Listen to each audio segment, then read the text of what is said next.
Welcome back to Conservative Direct. The 4th of July is about more than barbecues, fireworks, and red, white, and blue everything. It's a celebration of our independence, our freedom, and our unyielding spirit. And what better way to honor that spirit than by listening to the words of one of the most powerful speeches in American history? Today, we're bringing you Patrick Henry's iconic "Give me liberty or give me death" speech. Before we dive into the speech, let's take a moment to learn about the man behind these immortal words. Patrick Henry was born on May 29, 1736, in Virginia. A self-taught lawyer and a passionate orator, Henry was a leading figure in the American Revolution. His speeches were known for their fiery delivery and unwavering commitment to liberty. He served as the first and sixth post-colonial governor of Virginia and was a staunch advocate for the Bill of Rights. Henry's dedication to the cause of American independence made him one of the most influential figures of his time. Now let's set the scene. It's March 23, 1775, in Richmond, Virginia. The American colonies are on the brink of war with Britain. The question of whether to arm the colonies against British aggression is hotly debated. In the midst of this tension, Patrick Henry rises to address the Virginia Convention. His words will resonate through history and ignite the flame of revolution. And now, without further ado, here is Patrick Henry's "Give me liberty or give me death" speech. Mr. President, no man thinks more highly than I do of the patriotism as well as abilities of the very worthy gentlemen who have just addressed the House. But different men often see the same subject in different lights. And therefore I hope it will not be thought disrespectful to those gentlemen if, entertaining as I do opinions of a character very opposite to theirs, I shall speak forth my sentiments freely and without reserve. This is no time for ceremony. The question before the House is one of awful moment to this country. For my own part, I consider it as nothing less than a question of freedom or slavery, and in proportion to the magnitude of the subject ought to be the freedom of the debate. It is only in this way that we can hope to arrive at truth and fulfill the great responsibility which we hold to God and our country. Should I keep back my opinions at such a time, through fear of giving offence, I should consider myself as guilty of treason towards my country, and of an act of disloyalty towards the majesty of heaven, which I revere above all earthly kings. Mr. President, it is natural to man to indulge in the illusions of hope. We are apt to shut our eyes against a painful truth and listen to the song of that siren till she transforms us into beasts. Is this the part of wise men engaged in a great and arduous struggle for liberty? Are we disposed to be of the number of those who, having eyes, see not, and having ears, hear not, the things which so nearly concern their temporal salvation? For my part, whatever anguish of spirit it may cost, I am willing to know the whole truth, to know the worst, and to provide for it. I have but one lamp by which my feet are guided, and that is the lamp of experience. I know of no way of judging of the future, but by the past. And judging by the past, I wish to know what there has been in the conduct of the British ministry for the last 10 years to justify those hopes with which gentlemen have been pleased to solace themselves and the House. Is it that insidious smile with which our petition has been lately received? Trust it not, sir, it will prove a snare to your feet. Suffer not yourselves to be betrayed with a kiss. Ask yourselves how this gracious reception of our petition comports with these warlike preparations which cover our waters and darken our land. Are fleets and armies necessary to a work of love and reconciliation? Have we shown ourselves so unwilling to be reconciled that force must be called in to win back our love? Let us not deceive ourselves, sir.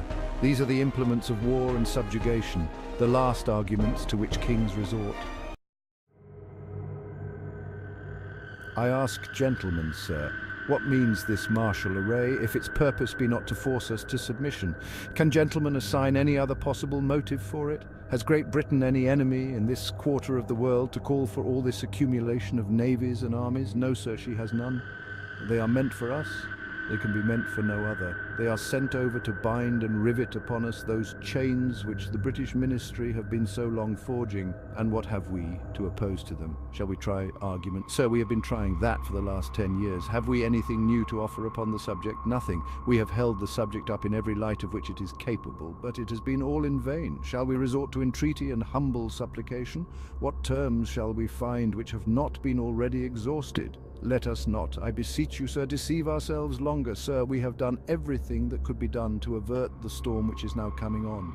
We have petitioned, we have remonstrated, we have supplicated, we have prostrated ourselves before the throne, and have implored its interposition to arrest the tyrannical hands of the ministry and parliament. Our petitions have been slighted, our remonstrances have produced additional violence and insult. Our supplications have been disregarded, and we have been spurned with contempt from the foot of the throne. In vain, after these things, may we indulge the fond hope of peace and reconciliation. There is no longer any room for hope.